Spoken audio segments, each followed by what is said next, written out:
დღეს აჭარის სოფლის მეურნეობის მინისტრის მოადგილე ქობულეთში არასტანდარტული მანდარინის მიმღების საწარმოს საქმიანობას გაეცნო. არასტანდარტულ მანდარინში 10 თეთრს ფერმერებს საწარმოს ადმინისტრაცია გადაუხდის. ამდენივეს გამოყოფს სოფლის მეურნეობის სამინისტრო. საწარმოში ციტრუსის ჩაბარების შემდეგ გლეხები საფასურს 2 კვირის განმავლობაში მიიღებენ. მანდარინის მიმღების საწარმო ქობულეთში 2 დღის წინ გაიხსნა და ამ ხნის განმავლობაში 250 ტონა მანდარინი გადაამუშავა. როგორც საწარმოს ხელმძღვანელობა აცხადებს, წელს 18,000 ტონა მანდარინის ნაყოფის მიღებაა შესაძლებელი. ციტრუსის ნაყოფისგან მომზადებული კონცენტრირებული წვენი ექსპორტზე რამდენიმე ქვეყანაში გავა. აღნიშნულ საწარმოში დღეისათვის 70 ადგილობრივია დასაქმებული. დღე-ღამის განმავლობაში გადავამუშავებთ დაახლოებით 250-დან 300 ტონამდე. სეზონის განმავლობაში გადამუშავებული იქნება დაახლოებით 15,000-დან 18,000 ტონამდე არასტანდარტული მანდარინის ნაყოფი.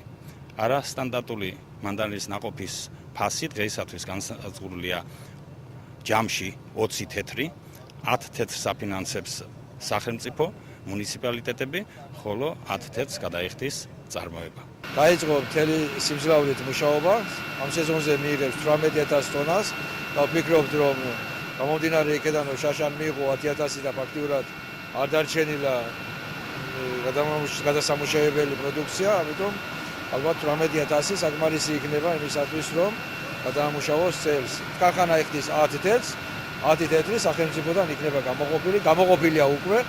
ქობულეთისა და ხელვაჩაურის რაიონები დღეს დაიწყო ჩაბარება და ქალაქ ბათუმიც ალბათ დაიწყებს ამ დღეებში მიღებას.